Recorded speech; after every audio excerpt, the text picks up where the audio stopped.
Hulk Hogan is arguably the greatest wrestler of all time, but even the immortal one has had some pretty embarrassing moments, like when he tried to make a witty comeback to the what chants. The what chants can really derail a wrestler's promo. Some wrestlers are able to beat the chant. Unfortunately, Hogan wasn't one of them.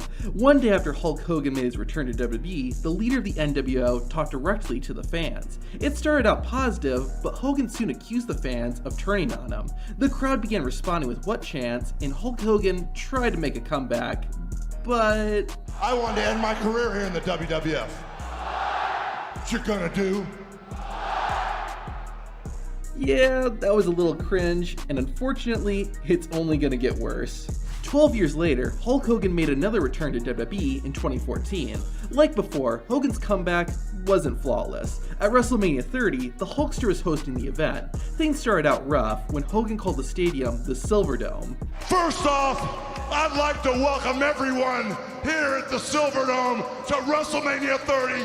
The only problem is that the show is taking place in the Superdome, but luckily, Hogan caught himself. I'm sorry, it is the Superdome, brothers. There you go.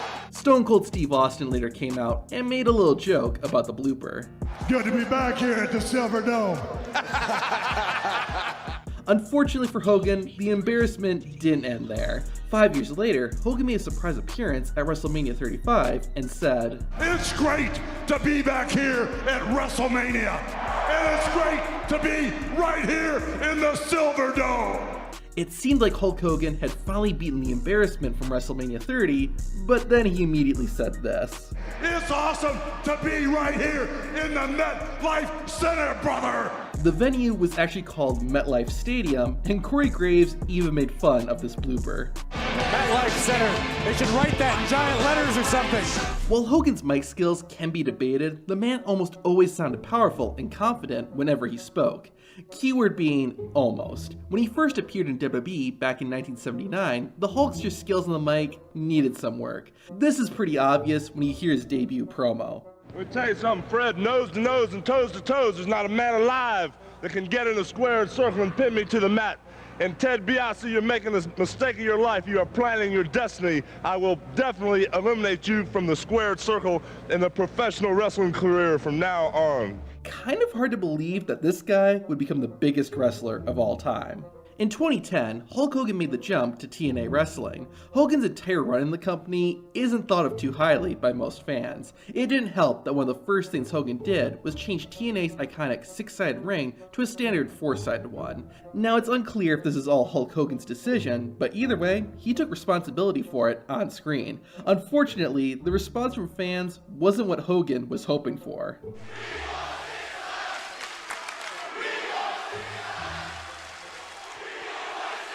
The situation got even worse when the fans started to boo.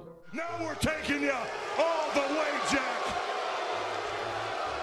In 2000, Hulk Hogan had a match with his iconic rival, Ric Flair, but it wasn't any old match. It was a Yappa Pie Indian strap match. The match was the same as a four-corner strap match, but what makes it so embarrassing is the name Yappa Pie. What's Yappa Pie? Did Hulk Hogan mean Yappa Pie, the Native American tribe in Arizona? What really made this awkward though were the promos Hogan would cut in the lead up to the match. "The main priority is to get the body in the proper position for the strapulation dudes. In that slow rolling coffin, mutter the words Yappa Pie, brother. I will call to the strap master Jimmy Hart." Hey, I didn't come to see no strap master. I just wanted to watch wrestling.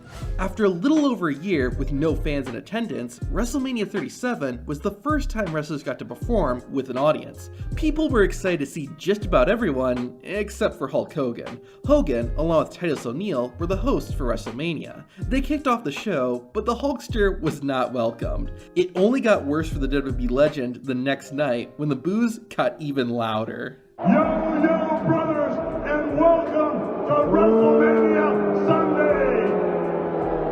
This is just pure cringe. During his WCW days, Hulk Hogan decided to go after wrestling journalist Dave Meltzer and his publication, the Wrestling Observer newsletter. Live on pay-per-view, Hogan burned a copy of the newsletter and referred to it as a rag sheet. Additionally, Hogan claimed that the Observer lied about Macho Man being injured. What makes this so embarrassing is that the Observer was right. Macho Man was actually hurt. Hogan also claimed that the Wrestling Observer said the Giant was going to win later that night, even though they never actually said that. It was just an extremely petty and embarrassing moment, especially when you consider that Hulk Hogan was supposed to be a good guy. After Hulk Hogan and the Ultimate Warrior's legendary match at WrestleMania 6, fans were hyped to see a rematch. It's hard to live up to the hype, but this match bombed. It was slow, sloppy, featured little action, and was a disaster to watch. To make it even worse, Hogan was supposed to hit Warrior with a fireball. However, the stunt failed, making the match even more of a train wreck than it already was. Then, Hogan's nephew, Horace Hogan, ran in and attacked the Ultimate Warrior with a chair, allowing Hulk to win. This is easily one of Hulk Hogan's worst matches and was an embarrassment to watch. Shortly after Hulk Hogan returned to WWE in 2002, he defeated Triple H for the WWE Championship. There was no rest for the Hulkster because Undertaker wanted a shot at the title. To make sure his message was heard, the Dead Man attacked Hogan during a match and ended up busting Hulk wide open. Hulk Hogan wasn't going to take that, and the next week, he decided to get revenge. After Undertaker arrived at the venue, Hogan stole Taker's bike and brought it out into the arena. The Undertaker eventually walked out and warned Hulk to give him back his motorcycle. Hulkster did the Dead Man one better and said he would drive the bike right up to Undertaker. Unfortunately, the bike had other plans. The Undertaker's got Hulk down here.